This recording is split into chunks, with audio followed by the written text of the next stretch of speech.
ज्यांना ट्रेकिंगची आवड आहे त्यांच्यासाठी AMK म्हणजेच अलंग मदन कुलन हा भारतातील महाराष्ट्रातील नाशिक जिल्ह्यातील सह्याद्रीच्या पर्वतरांगामध्ये असलेला हा एक लोकप्रिय ट्रेकिंग ट्रॅक आहे। 3 किल्ल्यांचा हा एक ग्रुप ट्रेक आहे ज्याला एकत्र AMK असे म्हटले जाते म्हणजेच अलंग मदन कुलन, ज्यामध्ये पहिला किल्ला आहे अलंग जो या ट्रेकचा स्टार्टिंग पॉइंट सुद्धा आहे। कळसुबाई वाईल्ड लाईफ सेंच्युरी म्हणजेच आपल्या वेस्टर्न घाटामधून हा ट्रेक चालू होतो। या किल्ल्यावर 2 केव्ज आहेत ज्यामध्ये जवळपास 40 लोक स्टे करू शकतात। एक छोटस मंदिर आहे आणि 11 वॉटर स्ट्रीम्स आहेत। आंबेवाडी या गावातून हा ट्रेक तुम्हाला स्टार्ट करता येतो आणि पुढे तुम्ही येऊन पोहोचता M म्हणजेच मदन या किल्ल्यावर। मदन हा किल्ला फेमस आहे त्यांच्या लॉंग ओपन रिज वॉक साठी। येथून तुम्हाला कळसुबाई शिखर सुद्धा पाहता येते। हा one of the most difficult trek मानला जातो। काही ट्रेकर्स जे आहेत ते संपूर्ण ट्रॅक जो आहे तो एका दिवसात पूर्ण करतात, तर काही ट्रेकर्सना हा सर्किट पूर्ण करण्यासाठी 3 दिवसाचा कालावधी लागतो। AMK मधील M म्हणजेच मदनगड या किल्ल्याच्या नावावरून या किल्ल्याला मदन हे नाव देण्यात आले, जे 4500 फूट उंचीवर आहे। मदनगडवरून तुम्हाला सनराइज आणि सनसेट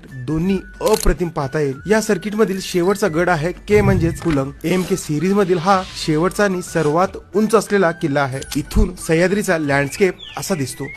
ज्यांना ऍडव्हेंचर पसंत आहे त्यांच्यासाठी AMK म्हणजे जणू स्वर्गच आहे, जिथे तुम्हाला कळसुबाई, सांदन व्हॅली, भंडारदरा यांचे स्टनिंग लँडस्केप पाहता येईल। ट्रेकची डिफिकल्टी हार्ड असल्यामुळे येथे खूप कमी ट्रेकर्स येतात, त्यामुळे तुमचा बकेट लिस्ट मध्ये AMK ला नक्की ठेवा।